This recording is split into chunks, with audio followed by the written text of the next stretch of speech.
মানুষ এত নিষ্ঠুর হতে পারে। সেই দৃশ্য যারা দেখেছেন সবাই কেঁদেছেন।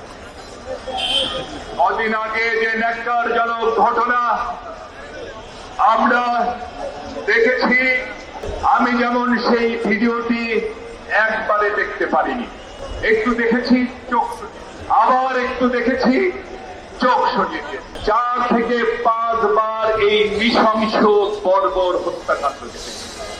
আহারে, মানুষ এত নিষ্ঠুর হতে পারে। বর্বরতা মানুষকে কোথায় নিয়ে যায়, মানুষ ভুলে যায় সে মানুষ, সে পশু না। এই নিষ্ঠুর বর্বর হত্যাকাণ্ড যা সারা বাংলাদেশের মানুষ ছি ছি করেছে। আমরা ভেবেছিলাম এই হত্যাকাণ্ডের প্রতিবাদে দল মত নির্বিশেষে সবাই মিলে প্রতিবাদ মুখর হয়ে উঠবে। সন্ত্রাসীরা কোনো দলের না, খুনিরা কোনো দলের না।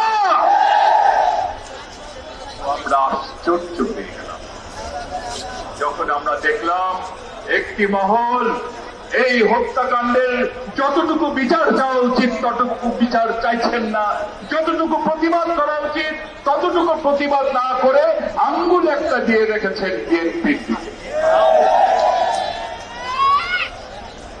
আমাদের সন্দেহ হলো, আমরা ঘটনার ভিতরে যাওয়া শুরু করলাম, দেখলাম যে ঘটনাটি ঘটেছে তার 2 দিন পর, যখন খুলনায় আমার এক ভাইয়ের রোগ কেটে নেওয়া হয়েছে, রোগ কেটে নিয়ে আমার এক ভাইকে হত্যা করা হয়েছে।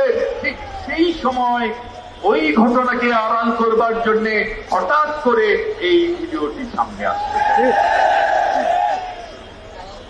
আমরা আরো ভিতরে গেলাম, এই ঘটনার শিকার আর ঘটনা ঘটালো কারা কারা। আমরা লক্ষ্য করলাম একটি ভিডিও ধারণ করা হয়েছে, সেই ভিডিও যে করেছে সে কেন ঘটনা বন্ধ করার জন্য সামনে না গিয়ে নিরাপদ কাছাকাছি থেকে এই ভিডিওটি করলো, অথচ তাকে কেউ আঘাত করল না।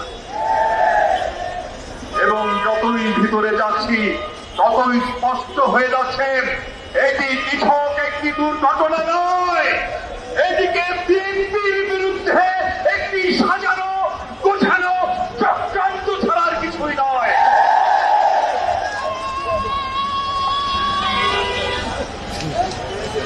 সংগ্রামী ভাইরা শুনুন, আমরা ব্যবস্থা গ্রহণ করেছি।